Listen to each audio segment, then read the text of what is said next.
Live from the Pathway Studios in Johnston proper, you are live from the Path.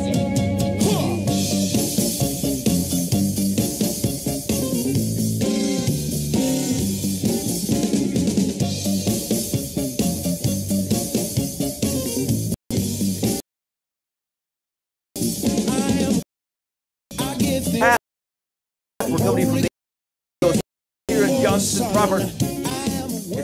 It's good to be with you this evening. I think we got a lot on the dock. Do it. So here's the thing. It's like Mike's right. I was convicted last week because my yes isn't a yes. I say we're going to look at articles, and then like I get to blabbing on about stuff, and God forbid Buva starts getting on some kind of subject, and between the two of us, we eat up 45 minutes chatty Cathying about a bunch of jazz, and we don't get into the articles that I've prepared. Yeah. So I call this Making It Right Monday. We're gonna hit up some of these articles that I said we were going to talk about that we haven't been talking about. So here's a couple that I found. There was one that Lindgren sent us, and it was 10 toxic Christians in the church today. I thought it was only 6. No, there's 10 of them. Man, there's way too many of them. You look around, boys. They're everywhere. And here's the deal: the more guys that are on the list, the more likely that you're one of them, and that's rough times. Boy, that's junk. I know. So heads up, you might be a toxic Christian. Does it say anything about people who e-smoke? Because I'd like to stay. No, not mentioned in the. Well, I only got through the first 7 as I was perusing the article. So all right, I'm probably safe. You could be number 8. The guy in the picture is wearing a gas mask, so who knows? It could be, right. Yeah. Hey, well, I actually saw something that said smoking trends are up. Like because e-smokes are cool. Mm-hmm. Are they considered like viably hip? Like people dig on them? Yeah. Here's the deal: every band we have come through here, they have not only do they e-smoke, but like they like make their own stuff. Mm-hmm. Like they brew it up. They used to be in the van, but now they get the guy whatever local tobacco man that they know to like make, and then they send them.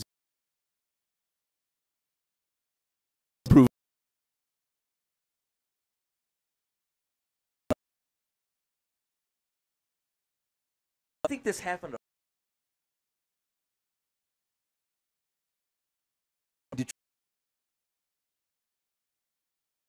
Detroit, largest public safety history.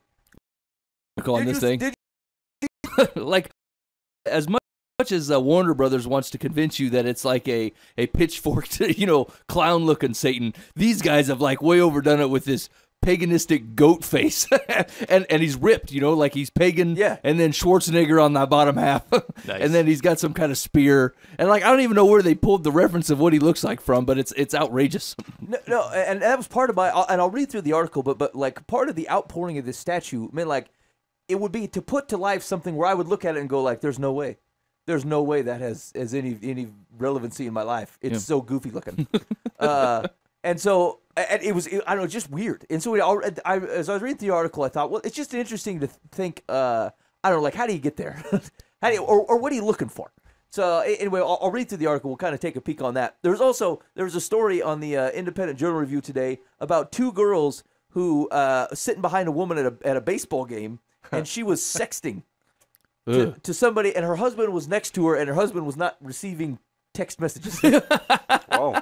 And so they outed her on social media. Like they took pictures of it and told the husband, and then and so there's kind of a debate as to like, is that appropriate? Like, was it their place to do that kind of thing? How did they know she wasn't with a boyfriend and she was sexting her husband? That actually seems possible based upon the reaction of the man. Oh. So anyway, I'll read through this article and we'll tell me like what's the right way to handle this is the classic symptom of a man, though. You know what I'm saying? He's at a baseball game, literally paying no attention to what's going on around him. Ooh, the baseball. You know what I'm saying? A woman has a bunch of naked pictures of herself on her phone. His wife is doing all kinds of crazy. Like if this was a metaphor for a ladies' movement, be like, I'm sitting here literally cheating on you right next to you, and you go, hey, I wonder if we have any money for hot dogs. That was a strike. What? Seriously.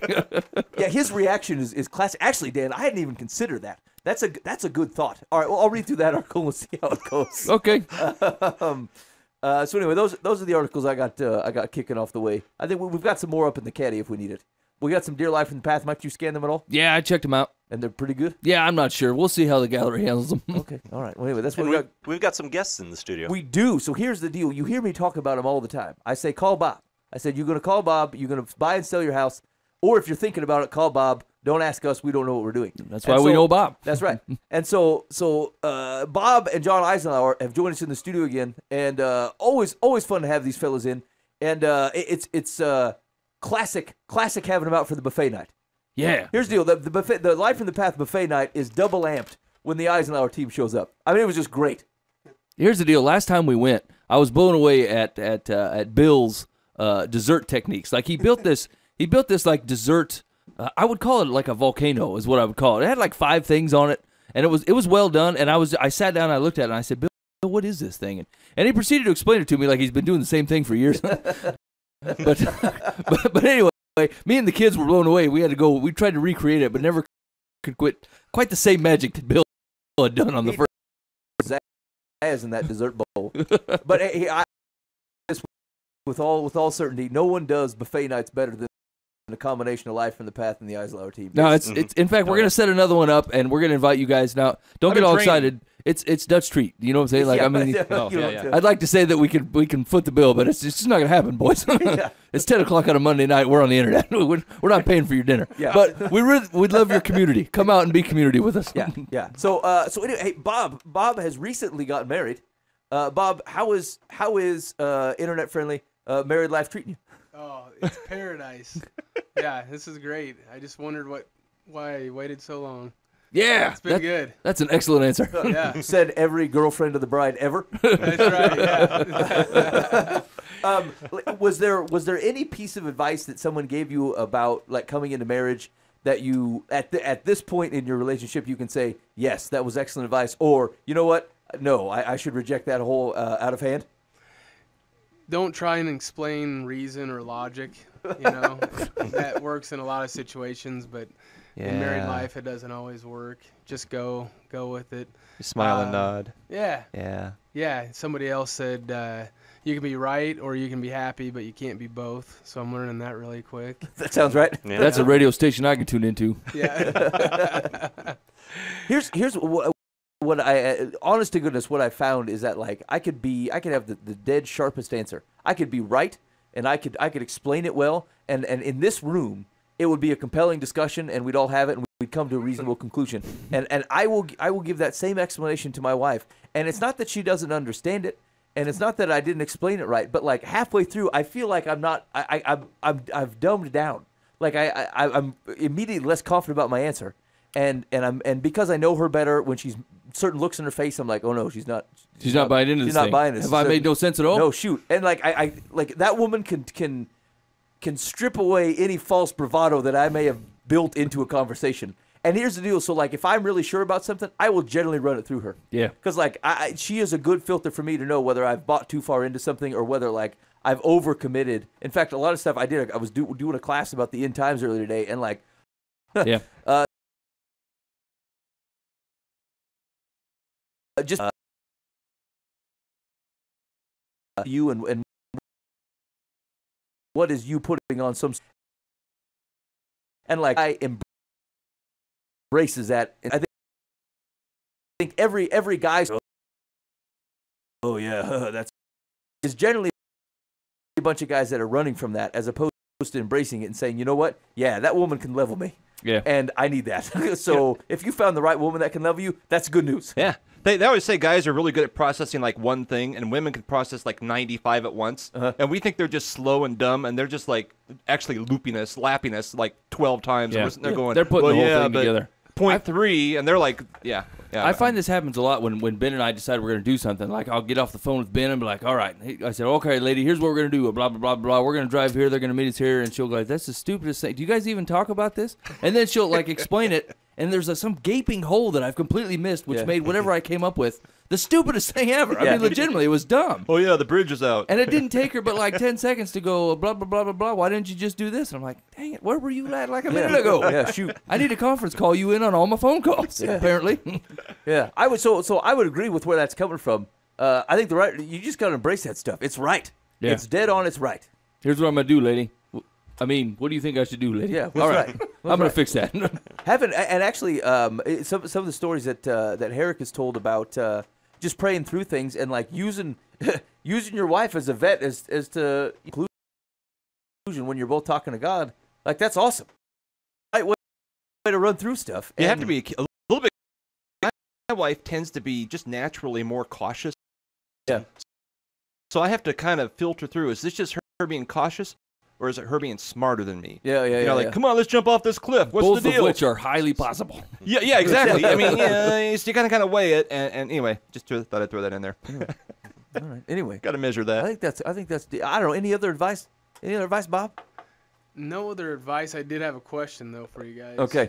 And I don't know if you can talk about it or not, but when we met you guys at the buffet, that was the second buffet you guys had been to, and Yeah.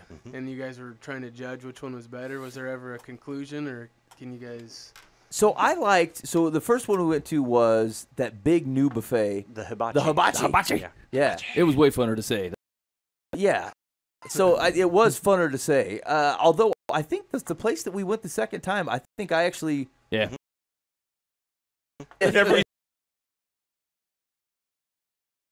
All at once. But like, it's our own place. So we got our own room and stuff, and the fam was there, and the Eisenlauers were there, and Here's the deal. was great. I think the second place had all the pizzazz because of the folks in attendance. Like Pete showed up. Pete was the there. Eisenlauers were there. Everybody from our family was there. It was just, I don't know, it was like going to a faux Thanksgiving dinner at a Chinese restaurant. That's awesome. That's what it felt like. You know, it was like just a bunch of family folks show up, and you just kind of go around the room talking to everybody. I think it really had everything to do with the people that showed. Yeah. So one thing I'm confused about that is the second one actually seemed a little bit larger, even though hibachi is going around claiming to be the largest buffet in Iowa. Yeah, I think you should call it technical. They got to be like surface area or something. Yeah, I think Maybe, they can just scoot like the aisles away farther and say, like, square foot wise, we're just bigger, right? I could just have two trays and move them farther apart and say, we take up more room. Yeah. Yeah, that's tricky. Anyway, all right, we're on the hunt for a next one. Maybe the next 2 weeks, let's find another buffet location, and we'll set another one up. Okay, I think that sounds good. All right, awesome. All right, so we are with John Eisenlauer, and like I said, these are the guys that we send you to for buying and selling needs. Like, and maybe you don't even know where in the market. Maybe before the show started, that like the estimate on Mike's house is. It's not even. It's a lie. It's just an outright. Don't seem right. It's too much for your place. I looked at it and they're like, you should sell now. Your place is worth $500,000. I'm like, it's not worth no $500,000. What do you? Show me one other place where the internet tells you the truth. So here's know if I should be looking for a week for. My daughter, right this moment, we've been back and forth. I said, I'll get his card. That's what I'm saying. No, I've said You're in. Hey, fellas. So like 5 or 6 years ago, people could just like walk in the house pretty much, right? Like I'm ready, and let's do this. And then you hear about the like since the financial thing happened, and you know, they said everything's kind of coming back on the rebound. Is that the case? Like, do you feel like in the real estate market, especially here around town, like is the case? Back. You're right. About 5 years ago, you could here's down and show very little verification of what you make, and then we went through some. That's how I bought that place worth $500,000 I currently have. That's you know right. What I'm saying? Didn't have to prove anything, did you? You just said, trust me. Yeah, exactly. Yeah, and then we went through some down, you know, the market went down and you had to put a lot more money down and prove a lot more. And now that the economy and the market's better, we're getting closer to that point where you still have to put a little down, but not much. You're talking between 3 and 5% for a down payment, 3 or 5% of the purchase price, low end, and around 4%.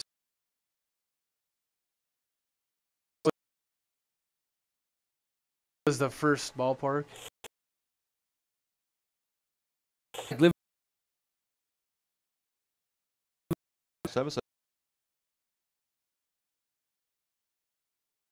Worth $500,000. I sold it for a lot more. And if that it's time to break into places or getting rid of your places, there's no. You at least get the information, right?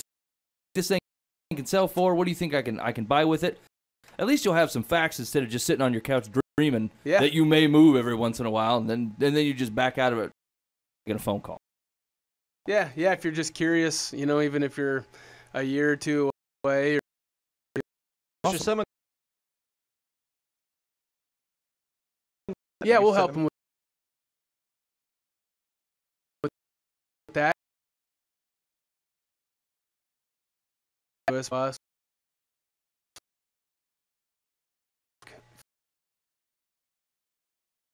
First or the out. Are they qualified? Fit that monthly payment into and we'll find them. Do without. Yeah. I do a bunch of legwork. Like I have a real estate. Sell houses every day. And I said, here's what I feel like if you're and just call it. So like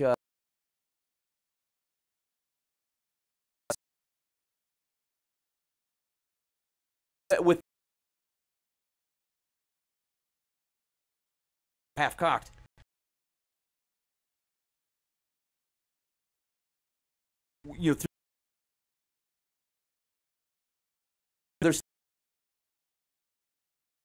There's still reason to use people that know it. Yeah, because it never works. A hangnail and you're. Right, it's like it. Maybe they're knee cancer. Well, yeah, I didn't know knee. Once again, just talk to someone.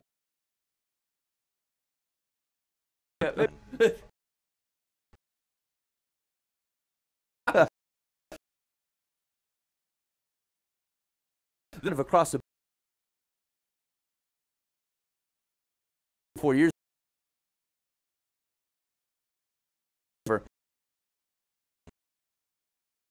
and like guy who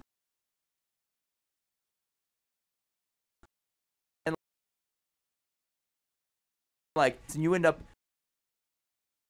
have been able to imagine because I'm limited on and so anyway just over to 979 I have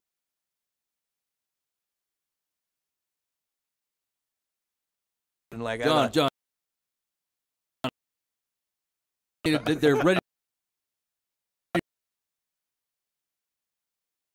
movers like oh hey time to go look at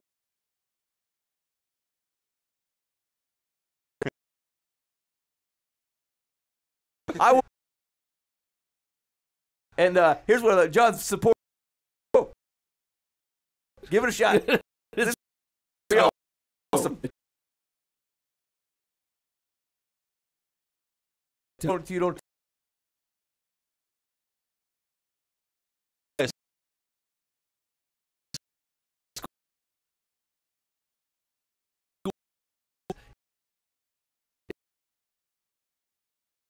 nobody and so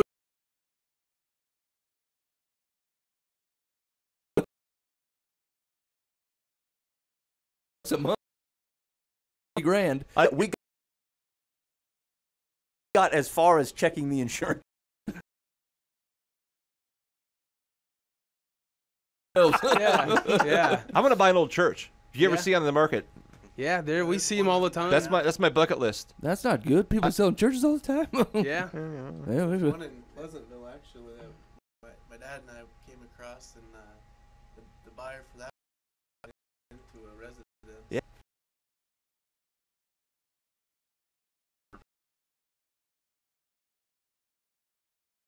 Went through that like they were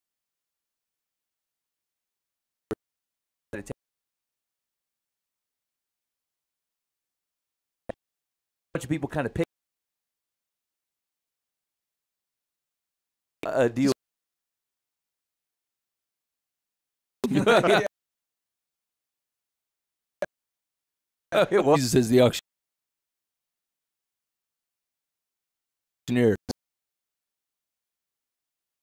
Yeah. Oh. Wow. Keep- All right. Interesting.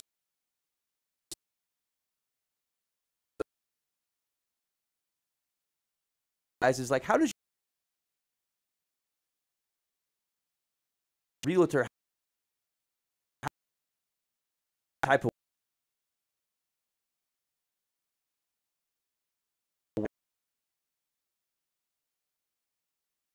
Station we have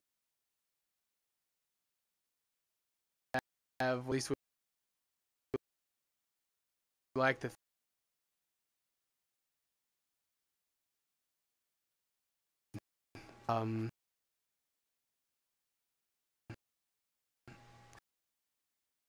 I guess transition is, you know,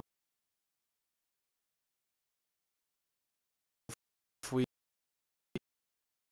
the time went to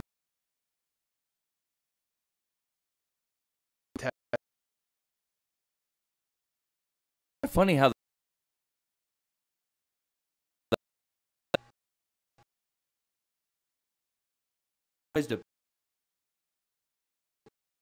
not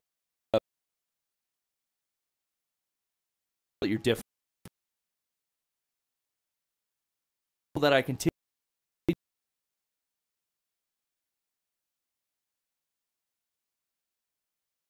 Always get that sinking. Just kind of tell. Carry themselves pretty on. You can kind of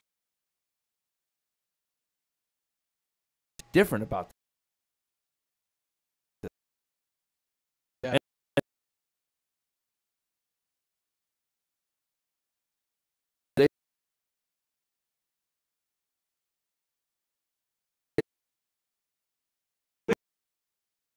And God's kingdom works that way, right? Like, he set it up to be obviously different. Like, grace is a completely foreign concept to most people because it's so obviously, counteracts what we know. Question is interesting is seeing how natural some of those things are, right? Like that's how people actually get to know other people and get in a community and get to know Jesus, not because you wore the shirt, not because you hugging Jesus on your business card, right? Like, it's, you get to know people, and by getting to know people, you know who they are, and you care about who they are, and as you do that, like, those start to come up that are listening to this people and coalesce them, and those will meet. And so even to see the situation just by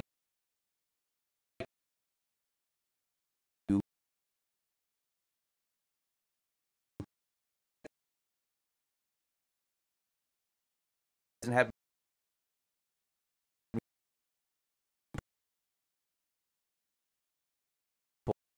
know how to communicate, and those conversations. Well, you guys, when I met you, that might be the deal.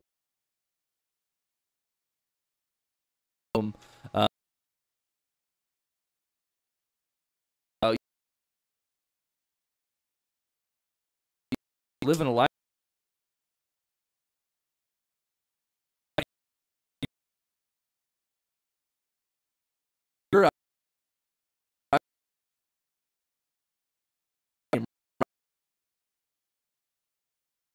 That guy's probably Jesus.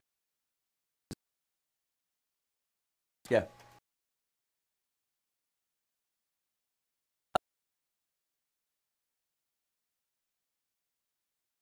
So two girls. Guys? Oh shoot! Sorry. Let's start by of being at least for us to pray for God to point.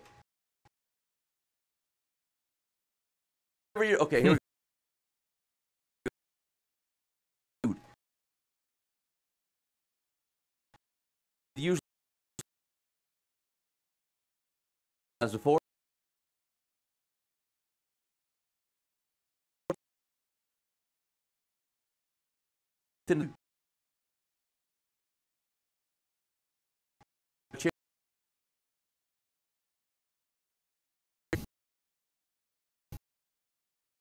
Anyway, no one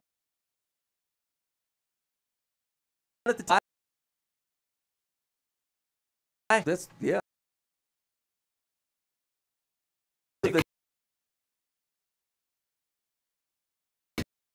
Christians in prayers that you will identify. Here they are. Racism is toxic.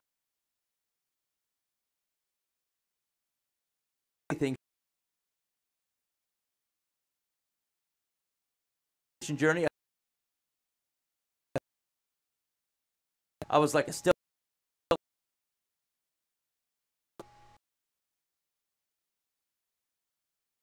of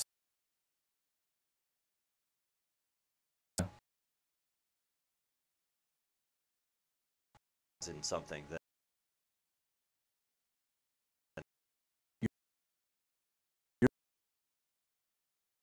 someone tells me, no, man, that place is terrible. But it's what I think. Group and our church, and so, and I'm like, I don't know why they do it. Like I don't innately trust folks. The problem and talk, and I thought things like because they don't. Well, maybe you should stay and talk to them about Jesus. You know. And I thought, this is not helpful to anybody. I'm double-minded. And so, yeah, this totally happens, and I'm a perpetrator. So he says, I understand what you might be thinking. There's a difference between cynicism and critical thinking. That's what I say. That's what cynical people say. Here it is. Cynics look at the worst in every situation, never desiring to make things better. Critical thinkers recognize the evil and ugly, but always choose to focus on something redeeming. They always operate out of hope, and they are always in the trenches trying to make things better. To put it another way, cynics focus on what something is, critical thinkers focus on what something could be. For a reason to reject. Yeah. You nailed it. That's me. You got to repent. Toxic man. Are you kicking me? Rehabilitation. Okay. I tend to do that too. Yeah. That's me and Dan. Oh. Shoot, man. So, I mean, some great thing can be going on, and all I can think about is dude, you dropped a pickle on the floor. Yeah. Why didn't you put the chairs away? I don't care that you fed 1,000 people. Do you see that pickle? That's a stain. There's a stain. Who's going to clean that up? I am. This place used to be worth $500,000.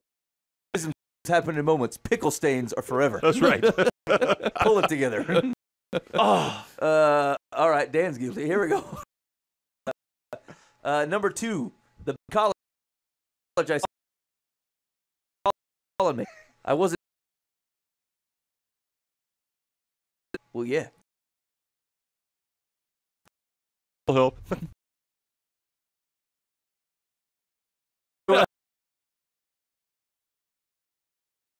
Christian.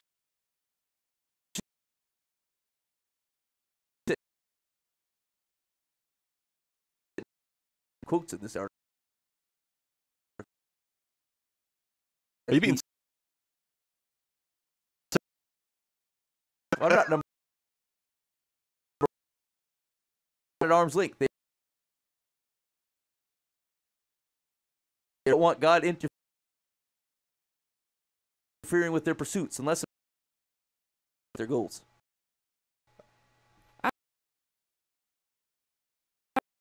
Explanation. Yeah, I don't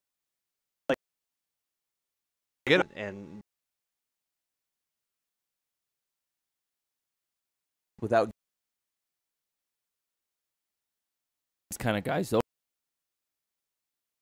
right? About these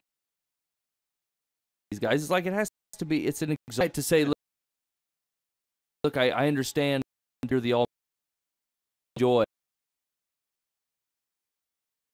I kind of like to act like I'm joy, or do any of the exhausting to act that way. Yeah. And I'm not saying I haven't done that too. You know what I'm saying? We're not connecting. I don't feel listen to me. See the joy part of your kingdom. Why are you so far away from they like that's what ends up happening. Yeah. I've always thought, what a waste of time. You know, if I'm going to be a back row dude, it's like there's other things I could be doing. You know, why bother? Why I could be fishing Sunday morning, or I could be doing something else. You could be a front row something else, right? Yeah, exactly, exactly. So I've just never fully understood. Yeah. But I know they're out there. There's lots of them out there, and it's just I just can't. That's one of them. Of the 10, I'll probably be able to go. Yeah, I don't get it. I just don't get it. I mean, there's a difference between Jesus saying, "Come and see," and people come and see, and they don't know what they're going to be looking at, and so you know they're dipping in. I get that. Yeah. What I don't get is the guy that is kind of knows what Jesus is asking and says, no, I don't really want to give all that stuff up, but they're still here. It's like and the lukewarm. You're right. Of Revelation. Yeah. It's the lukewarm, and I think a lot of people are in that boat because what Jesus is asking for is a lot. Like that's to be honest about that. It's like it's for that's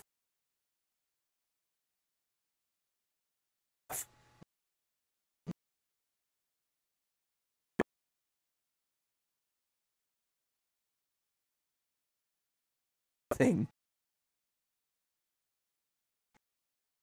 for you and trade. These people I know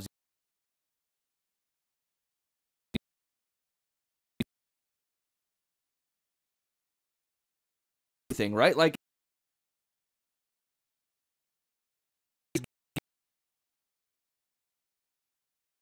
and you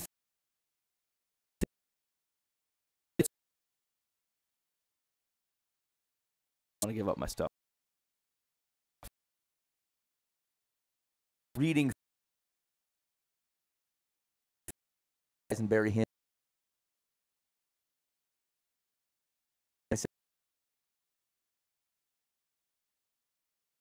As much as I want, just recognize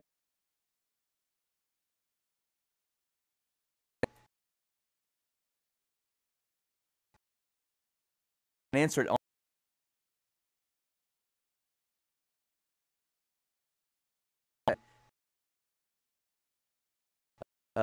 May ask you to do things that you want or enjoy about it. If God promises, it has.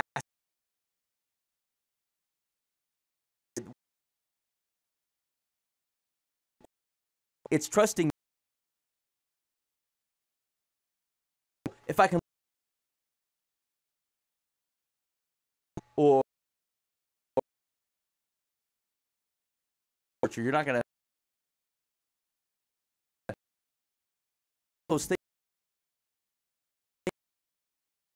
find it.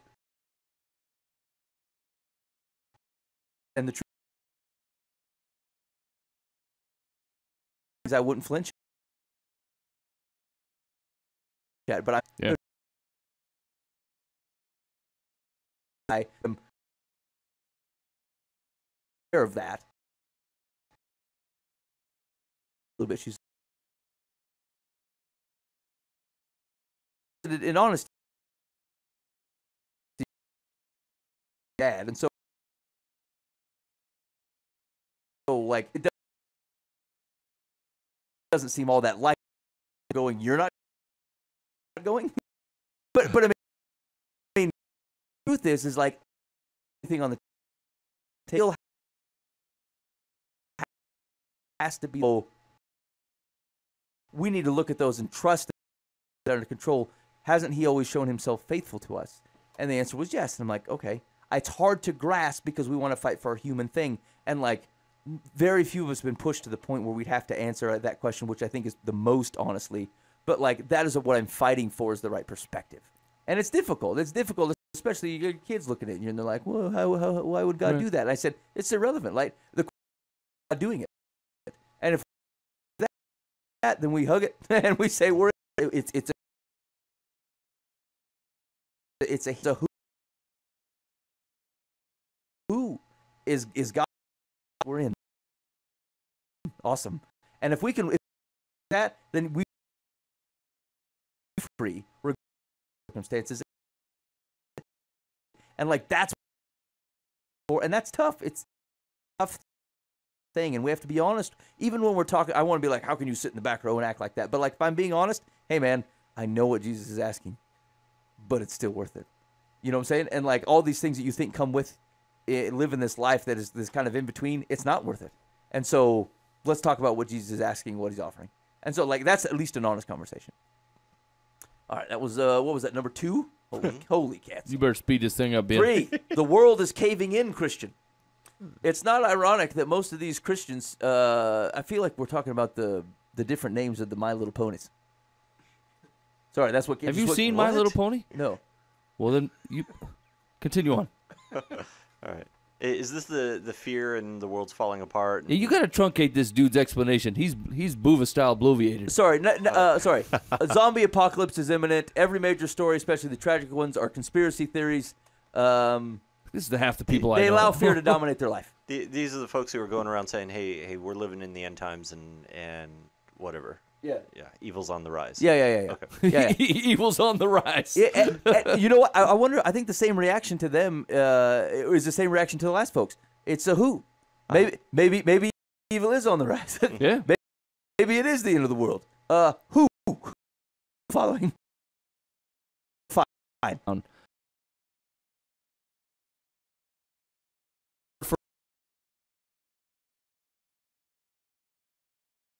Right? Like. Right about Maybe it is. Who knows? Is Jesus still king? Yeah. Yes. Okay.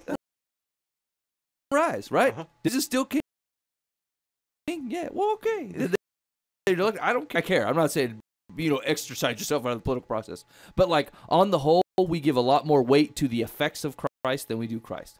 You know what I'm saying? We like to take all the things that look like Jesus or that promote some of the same principles as Jesus, and you put all your weight and force in those things. And then when Jesus comes along, you're like, I'm busy doing your work. I don't have time for this. You know what I'm saying? Yeah. And like, that's the doomsday stuff. Like, let's say they called it. He called it what it was, right? Small deal. Yeah. I don't know. John, fellows say the world's on. Well, that'd be awkward. I'm sitting tomorrow. Is there room for a few houses with bomb shelters at the end of the world? Were they? I mean, sweet added bonus for them, or were they like, no, seriously, it's got to already have it? No, we've had them both occasions where they have to have it because they think it's coming, and then other times they just happen to buy a house where somebody else believed it was already there. I feel like if the bomb shelter was important to me, I would design it myself. I wouldn't trust some other dude to No, do it. no, no. I don't know what. Yeah. I hired to. So you yourself and do it on the. Yeah. Just consume though, isn't it? If you have family or you listen to radio or TV and you just get sucked into, some of that programming and Yep. Yeah. like you said, is Jesus still king? Is God still ruling the earth? Yeah, he is. Well, but then we're good for today. yeah, exactly. Yeah, We're that's solid. Yeah, I mean that's what you should be consumed with. I asked to borrow a guy's computer at work, and he opened it up to let me use it, and he had tape over his webcam. And I said, "Why do you have tape over your webcam?" They're well, watching. sometimes they turn it on and can look at me, and I don't like that. Yeah. I said, I think there's medication for stuff like what you got. Actually, a lot of people at work do that same thing. Now, I think corporate IT, actually, you might have a reason to think that. But, like, I open it up. Every time I open my work laptop, I don't tape it, and I look at it, and I'm like, you're welcome. Because I feel like they get a sweet... Welcome to the show. They get a fresh view all day, and I feel like, Well, here's the thing, though, is like, unless I take my computer into the John with me, I don't care what you see that I do. I'm just out doing my job, Like, I wish people were that excited to see me turning a wrench on something. I mean, I don't see the problem. People are like, they might spy on me at work. Well, if you're doing work, what do you care? You know what I'm saying? Unless you're selling weed out the back of your Volvo, then I don't think it's that big of a deal. No, that's true. That's true. Anyway, I see a lot of that. A lot of that in the corporate environment. They're worried that there's the same guy that sets the internet filter is taking a peep on you. And I'm like, I thought of some reasons because I thought maybe I should get some tape and tape that up. And I could not conceivably think of something that I really care. What do they catch it? Look, that guy's doing it for his hourly wage. Tell everybody. Chuck, everyone can watch. All right. Chuck needs a life. All right. World is caving in. Hey, Bob, you should send all those guys to John, though. That would be funny. Because every time they call and they say, we need a bomb shelter, we have a guy for that. Yeah. Let me get you to John. Then John goes, man, we're getting all these bomb shelter calls. I don't understand what's going on. People are really freaking out. Some guy's got some kind of Satan goat statue. He needs to fit in a root cellar. And I don't even have a root cellar that tall. All right. The follow the rules Christian. Oh, boy. Christians believe their actions make them cool with God. They condemn other Christians for their lack of morality. And secretly they are okay with Christians falling on their face because it makes follow the rules Christians feel better about themselves. Okay, so here's the deal. I'm gonna tell me if I'm thinking about this wrong though. There's a guy telling me a story about a Muslim friend of his, and they were talking about reacting to I don't know, someone, there was adultery or whatever, and they went and talked to this guy and said you need to stop cheating on your wife, and apparently he ignored it. So they got him. They got more guys from the group of guys, and they went and talked to him. And then he refused to stop cheating on his wife.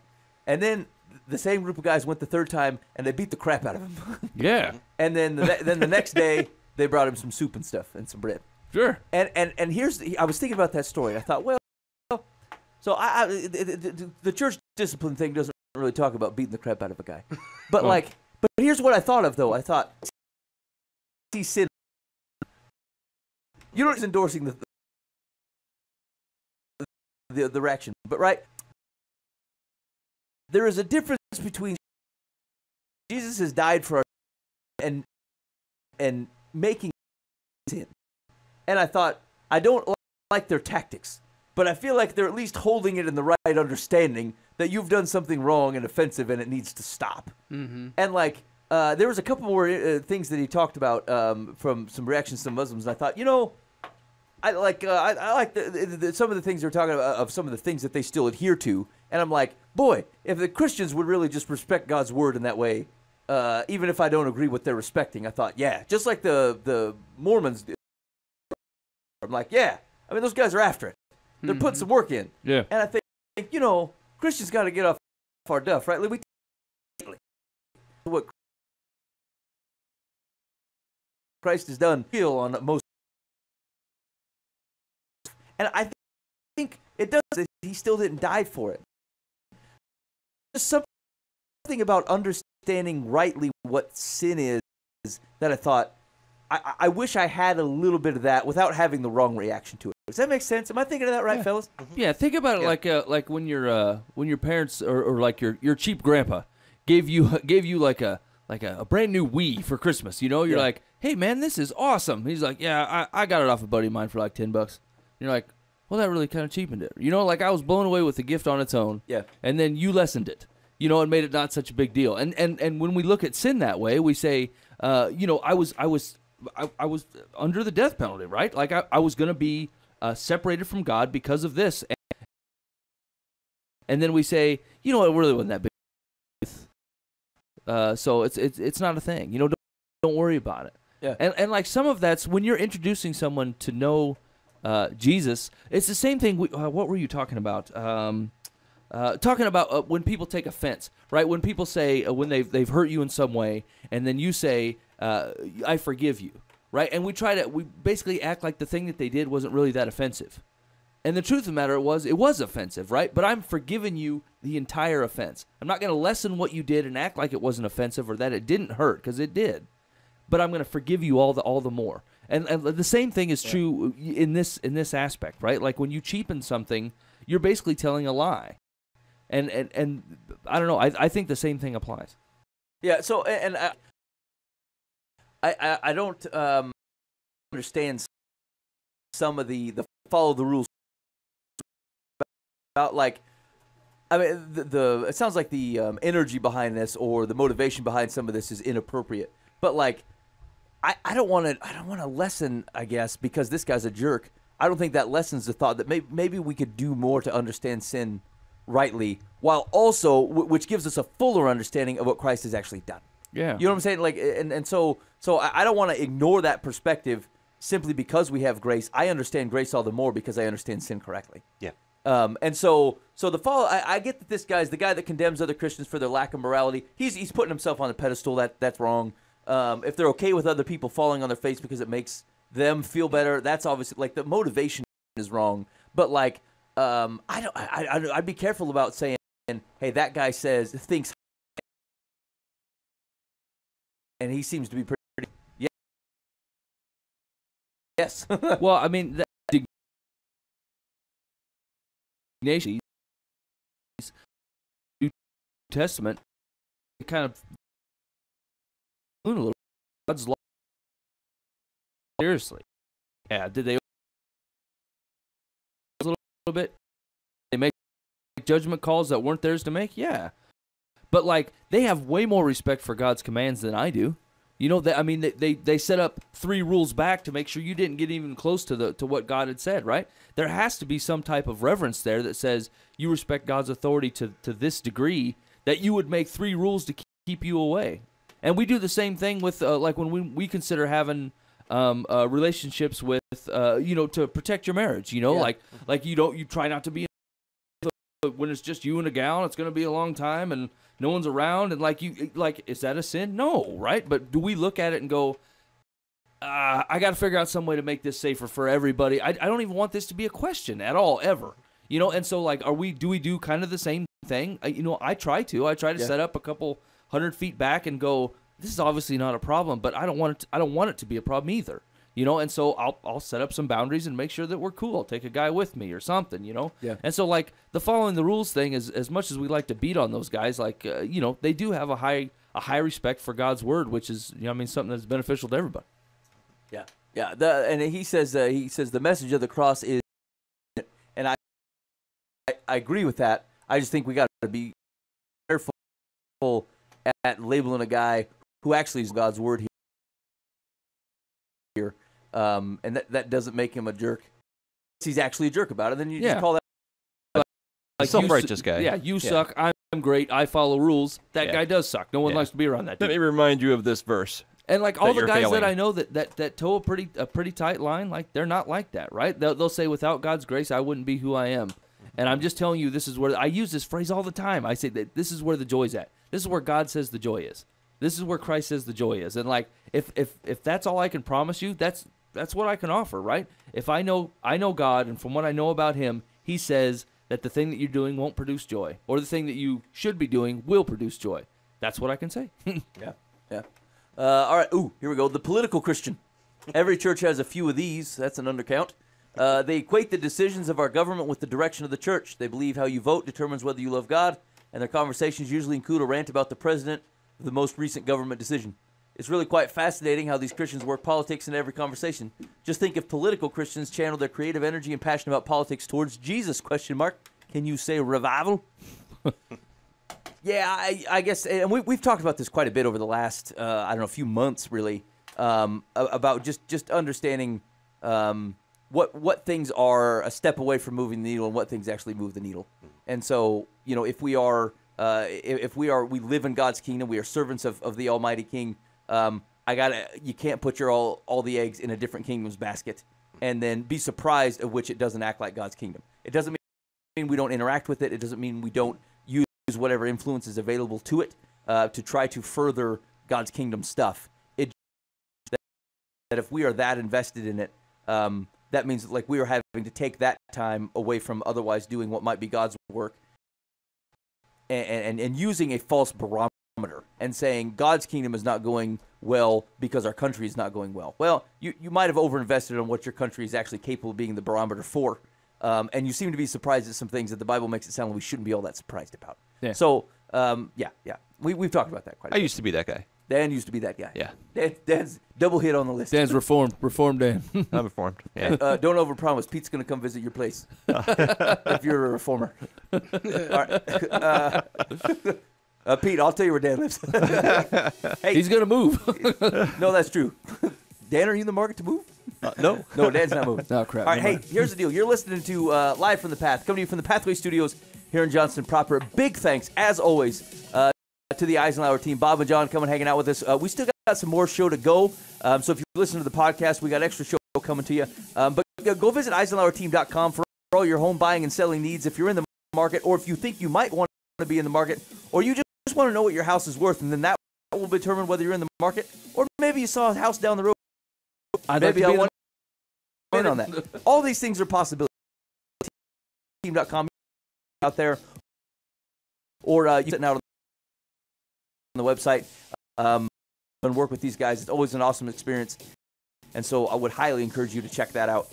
And since he's in the room, I suppose I won't go too far on this, but like even if you're not in the market to buy or sell a house, I don't know, shoot him an email, give him a call, and say, hey, thanks for sponsoring Live from the They really specialize.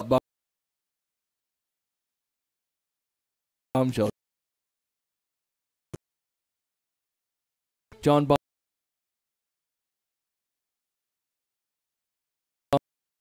You're going to think.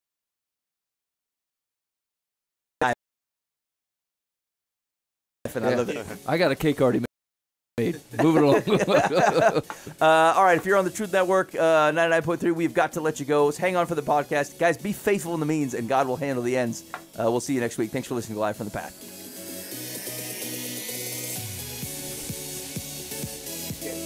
You guys can't hear it, but I'm rocking some sort of techno beats. Because I feel like it's harder for the YouTube to catch me using music. Any other articles, or are we just gonna... No, I got to make my word right. All right. No, you're never going to make it. This is the restitution. Things are right. Okay. I'm putting things to rights. Why don't you have... We'll hit the other 5, 10 times.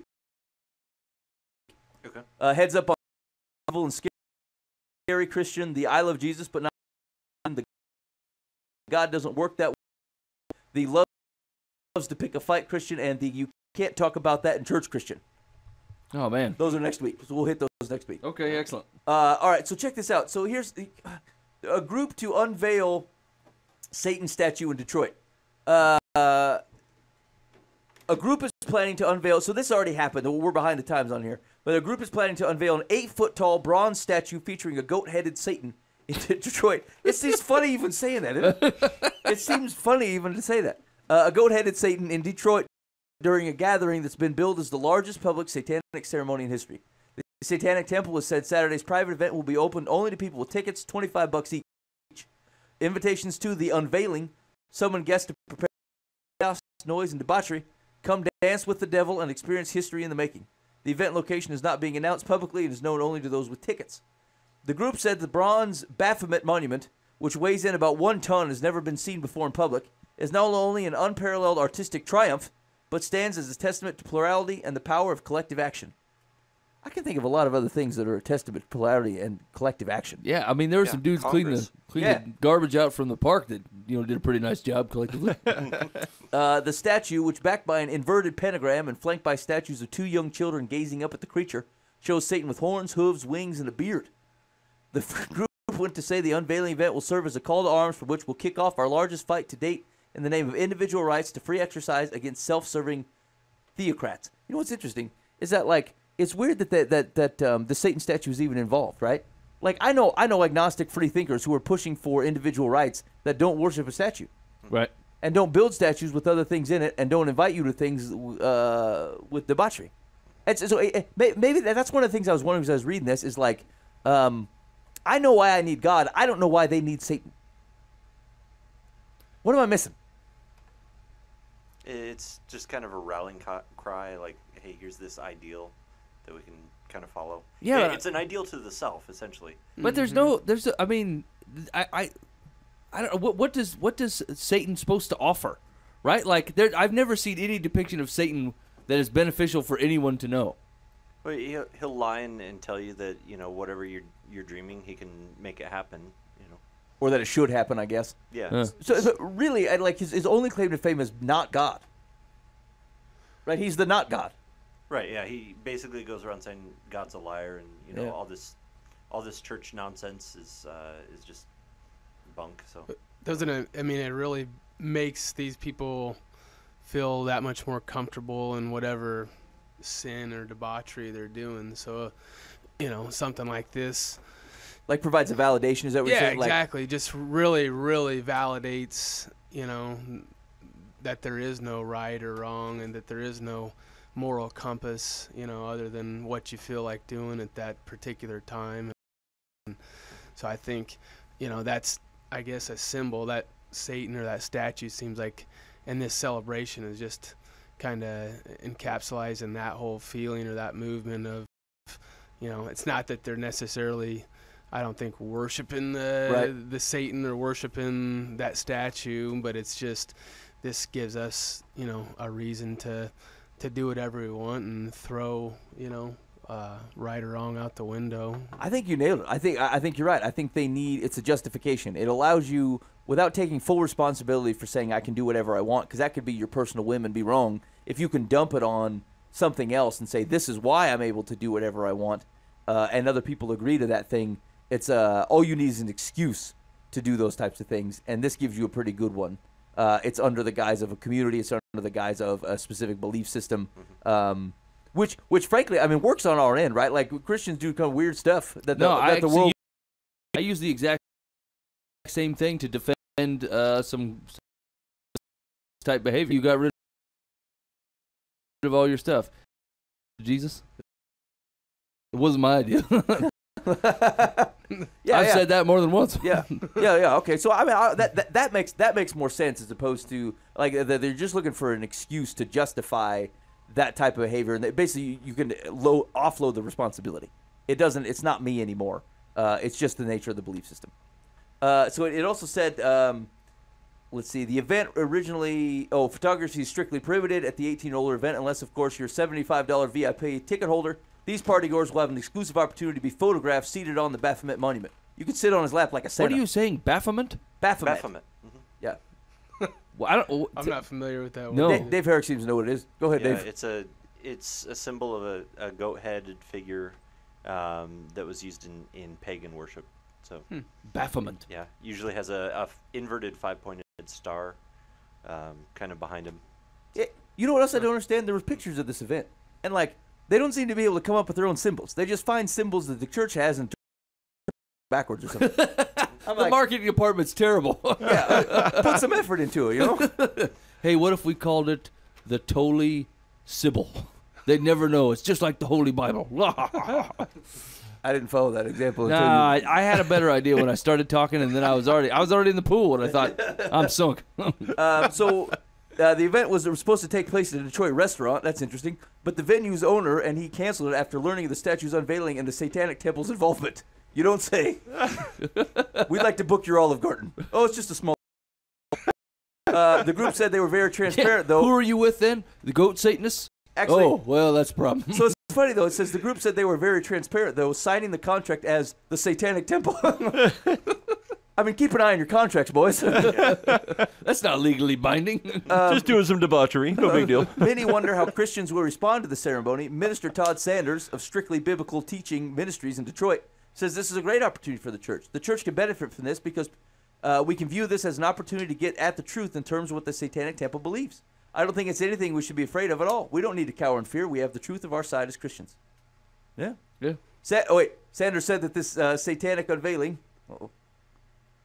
is indicative of the end times spoken of in the Bible. There he went. There he went. We almost had it. You're on the list, Sanders. End times guy. I mean, here's what's interesting, though, right? Is like, take the example, to even say Baphomet, right, implies that it's something that has happened before. And that wasn't the end of times. People, you got to let that stuff go. And like, yeah, you just got to let that stuff go. When God says, just be ready, let's walk, what we were talking about last week. You walk miles. That's being ready. Be ready walking miles on a day-to-day basis. And then, just let God kind of handle that. And I think things are going to be fine. We really don't need to be calling stuff out.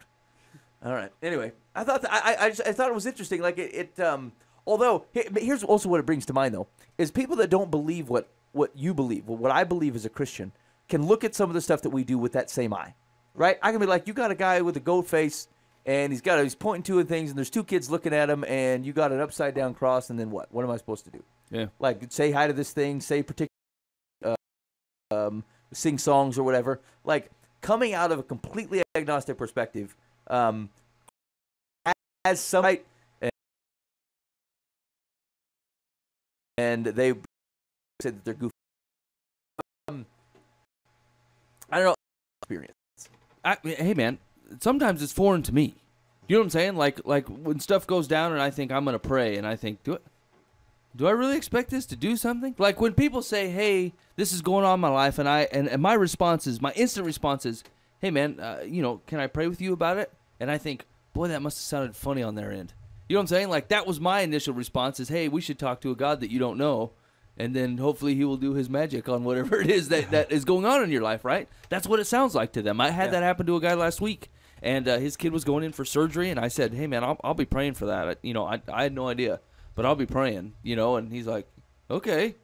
And then just kind of started looking the other way. And I thought, man, it didn't occur to me that probably sounds really funky and weird that I just offered to do that, But I mean, it's true. When I look at the Satan statue or whatever, and I think, it's the stupidest freaking thing I've ever heard of, right? and then I'll go into the building this Sunday and we'll throw a guy underwater for 1 second and claim life has changed. Yeah. Like looks just as weird. Right. So I don't know, just something to consider, I guess. All right. Question of etiquette, and then Mike, this will lead right probably into the dear life from the past. Got it. 2 girls. Oh shoot, what happened to this? I got technical problems. So 2 girls are basically outed for outed a woman that was sending. Now, sexting, that doesn't mean necessarily nudity, right? She just could be like talking to another man. Okay. It doesn't mean that she's, I'm unfamiliar with these terms. No, that's understandable.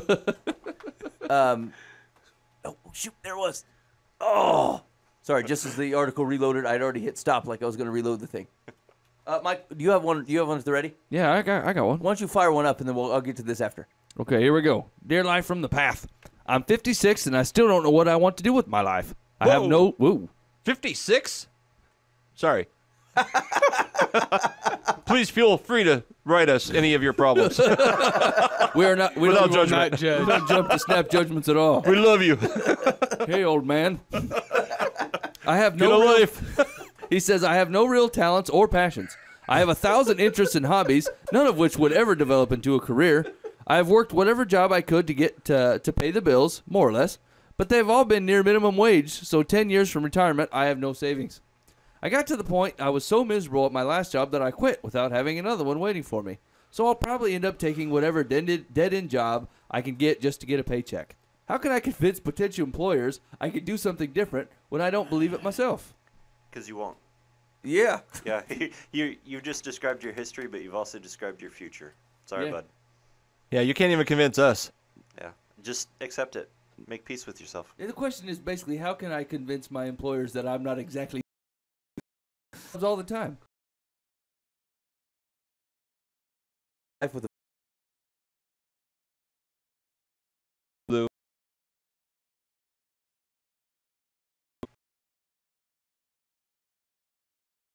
out. Take your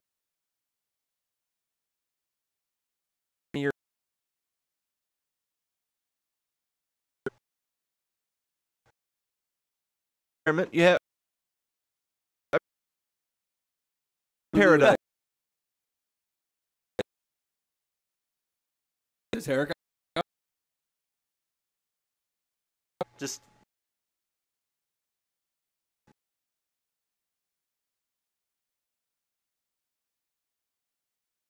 working.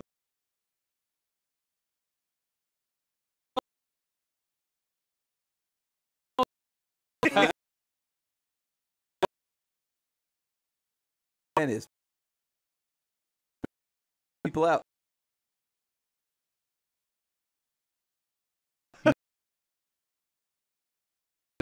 Do it in Living.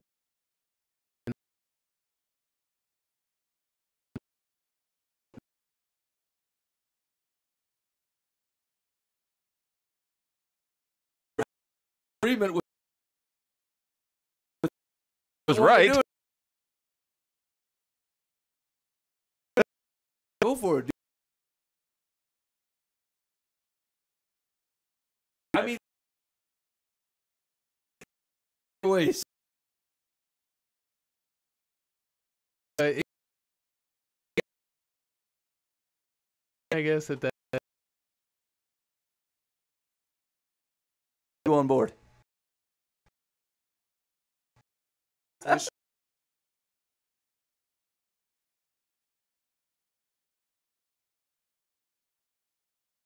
The secular. Yeah, that's the.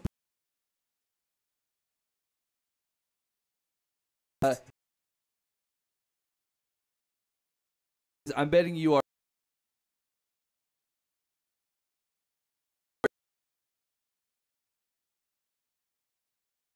You go. Never too late. Honest. Doing something. Living. And to have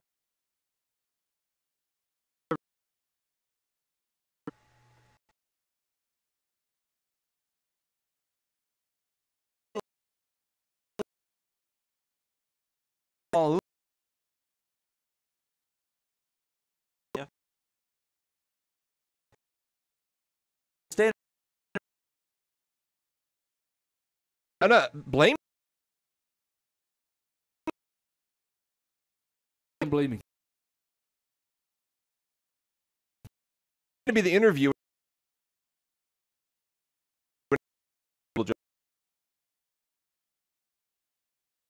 To do what he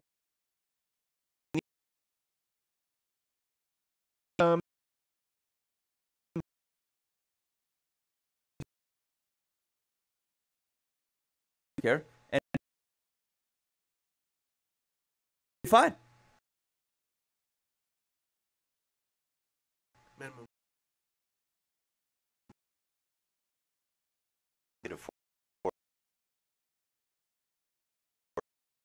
Yeah.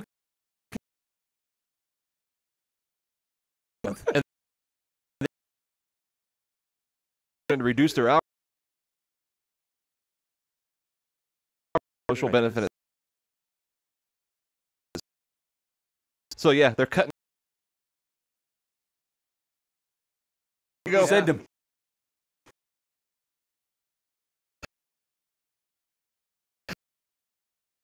Mike, what's your Stay where he's at. This advice is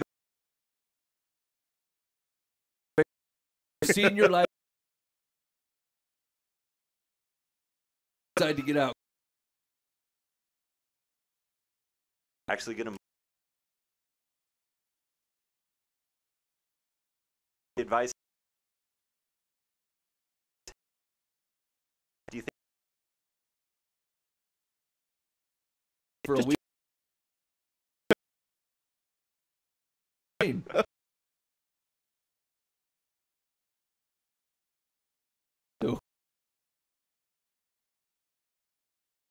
Go ahead. All right. You hear secular? All right. Yeah, we gave Oh, okay. advice. Yeah. Secular said something about. She faith in bolstered yourself up his and be self-esteem. Oh, that's He right. says, "You really are worth something." I was even so though you quit all the underimpressed, I jobs. forgot. With all those hobbies. Yeah, you He's got some you got skills. plenty of knowledge with all the Yeah. stuff you do for All not right, money. Here's a question: what do you think Jesus would say to a guy like this? Follow me. Yeah. Oh, yeah. Are you going to Honolulu? No, New Jersey. No, I'll stay. I'm good. Well, okay. So to that answer though, does it behoove? I mean, I suppose he doesn't know anybody else, right? But like, should the church be picking up that guy and pointing him in the right direction? Should a church be picking up that guy? Yeah. That was your question. Yeah. In what sense do you mean picking up that guy? I don't know. So like, if it's a good question actually. What responsibility do you have for someone you know is making choices like that in his life? I don't have any financial responsibility to them. Agreed. If that's what you're asking. So, but like Owen is to. He can make my life at least. Like that you say.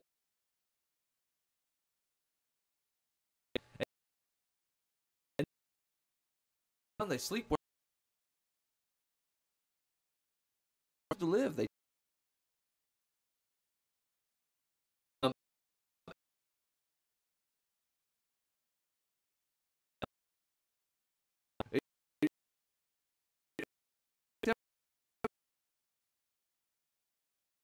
all that right bad because I can't not a drift.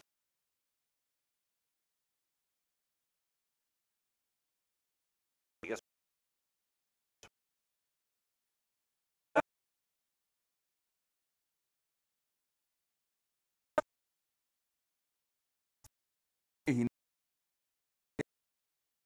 Before the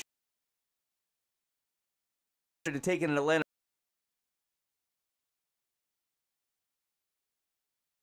The program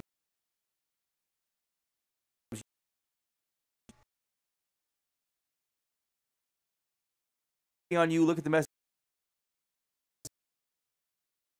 Pictures on my phone number and gave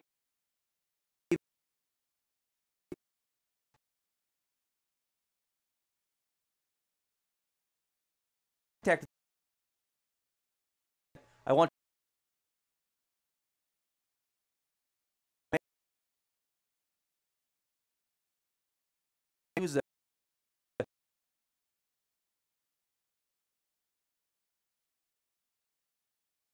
appreciate. He said they didn't approve.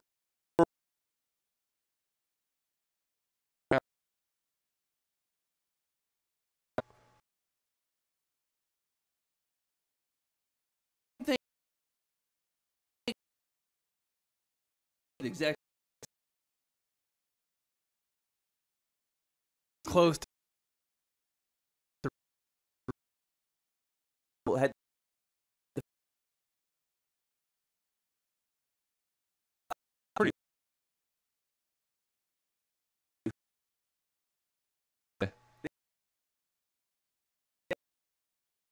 Okay. they're sitting. They didn't know on what was going. you still have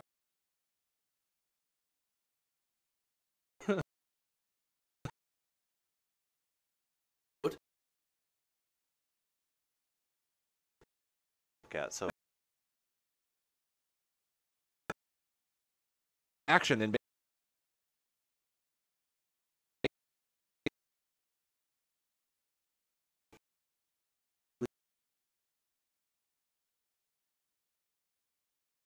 I could get on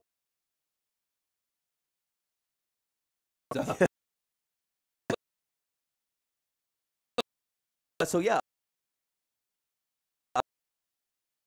So,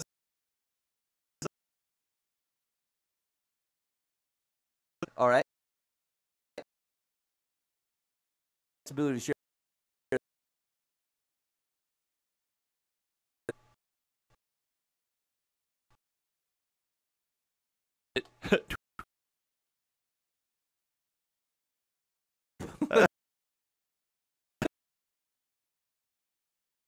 Better. Want to do it if I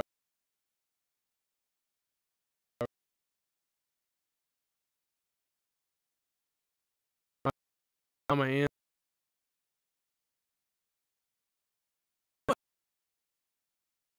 Tweet this. Question is,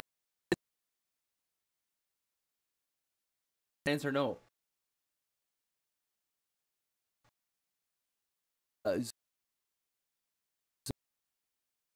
Whatever drive by that situation.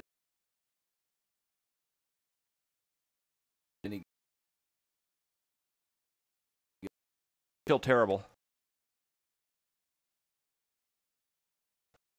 Want to know, but communicate.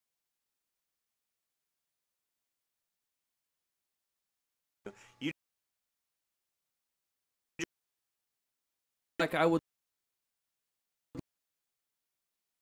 to be a homeless doing it myself.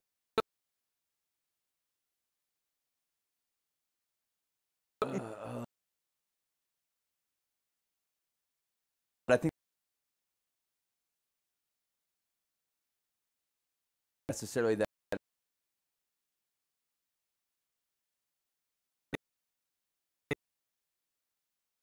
you know, help mine or my brother situation. That's a different. Right, it's too real.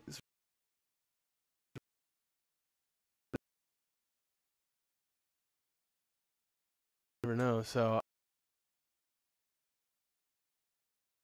you know, my personality and my instinct, which is, I'm just gonna steer clear. That's their business. It's not mine. I feel bad for those two, but I'm out of it.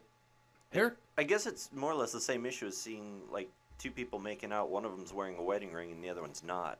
I'm not going to take a picture of that and or even try and confront or fix it myself. It's like, if I don't know the people, there's not much that I can do sitting from where I am.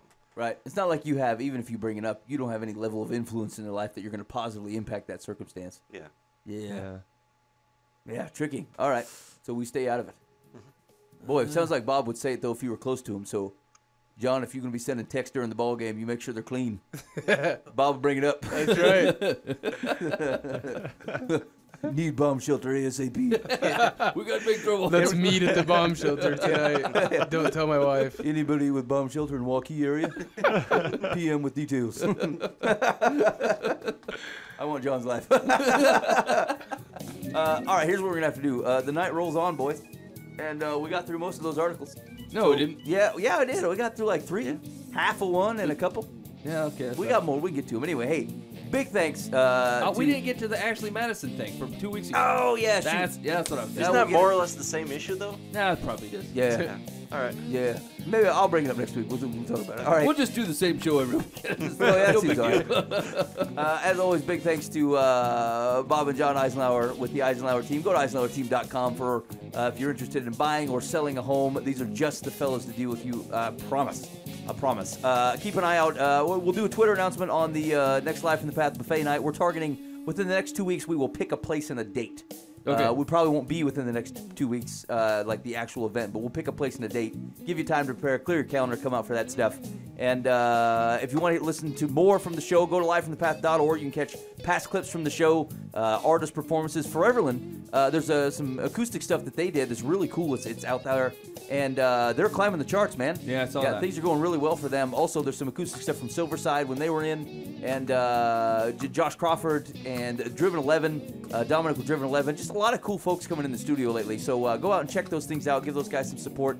And as always, be faithful to the means. Let God handle the ends. Thank you for listening to Live from the Path.